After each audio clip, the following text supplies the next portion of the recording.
అండి ఈరోజు వచ్చేసి పన్నీర్ బటర్ కర్రీ అంటే బఠానీ కర్రీ అది ఎలా చేయాలో చూసేయండి. అందులో ఇది హోమ్ మేడ్ పన్నీర్ అండి. పన్నీర్ ఎలా తయారు చేయాలో షార్ట్ వీడియోలో పెట్టాను, ఒకసారి చూసేయండి. ఫస్ట్ ప్యాన్ పెట్టి ప్యాన్లో కొంచెం ఆయిల్ వేసి పన్నీర్ ముక్కలు ఫ్రై చేసుకోవాలండి. ఫ్రై చేస్తేనే బాగుంటాయి. తర్వాత వచ్చేసి ఫ్రై చేసుకున్నాక వాటిని తీసేసుకొని పక్కన పెట్టేసుకోవాలన్నమాట.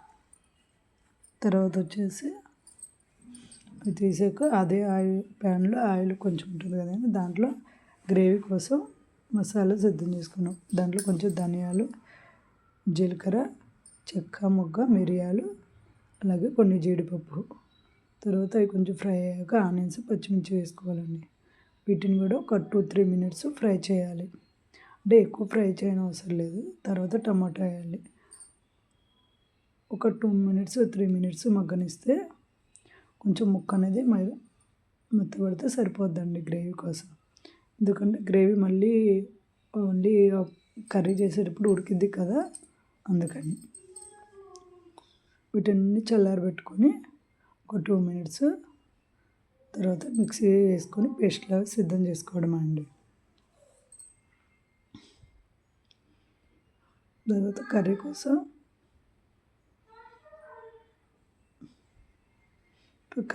ప్యాన్ పెట్టి ప్యాన్లో కొంచెం ఆయిల్ వేసి ఆయిల్ హీట్ అయ్యాక మసాలా దినుసులు వేసుకోవాలని, అంటే చెక్క, మొగ్గ, జీలకర్ర, బిర్యానీ ఆకు, అవి వేసాక కొంచెం కొత్తిమీర, కరివేపాకు వేసుకోవాలండి. అవి కొంచెం ఫ్రై చేసాక బఠానీ కర్రీ అన్నాను కదండి, బఠానీలు కూడా ఫ్రై చేయాలి. ఇప్పుడు పన్నీర్ ఎలా ఫ్రై చేసామో అలాగే బఠానీ కూడా ఫ్రై చేసుకోవాలి. వీటిని కూడా ముందే ఫ్రై చేసి పక్కన పెట్టుకోవచ్చండి. అంటే కొంచెం టైం పడుతుందని నేను అన్నీ ఇలాగే ఫ్రై చేసేసాను. కొంచెం ఫ్రై అయ్యాక ఆల్రెడీ మనం ప్యూరీ చేసి పెట్టుకున్నాం కదా, అది వేసేయాలండి. అది కూడా ఒక 2-3 మినిట్స్ కొంచెం బాగా ఫ్రై చేయాలి. ఒక 5 మినిట్స్ అండి మూత పెట్టేసి ఫ్రై చేసుకుంటే బఠానీ కూడా మగ్గుతుంది.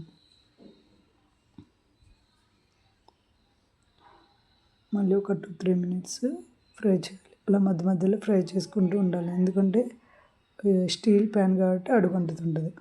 తర్వాత దాంట్లో మసాలా పట్టేటట్టు ఉప్పు, కారం, పసుపు వేసుకొని వాటిని కూడా బాగా ఫ్రై చేయాలండి.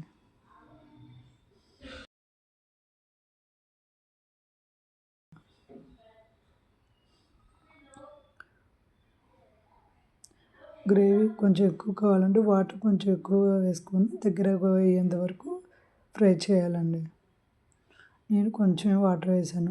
మరీ ఎక్కువ వాటర్ వేసినా వాటర్ క్వాంటిటీ అనేది ఎక్కువ ఉంటుంది. అలా టేస్ట్ అనేది వేరే విధంగా ఉంటుందండి వాటర్ ఎక్కువ ఉంటే.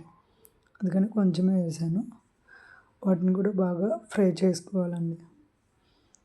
వాటర్ని ఇంకిపోయేంత వరకు ఫ్రై చేసుకొని ఆయిల్ పైకి తేలేంత వరకు ఫ్రై చేసుకోవడమేనండి. గ్రేవీ కన్సిస్టెన్సీ అనేది కొంచెం దగ్గర అయ్యేంత వరకు ఫ్రై చేయాలి.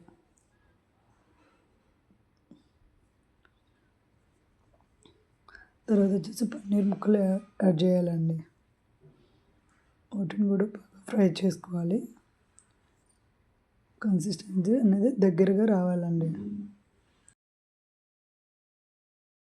ఉప్పు, కారం అనేది చూసుకోవాలి.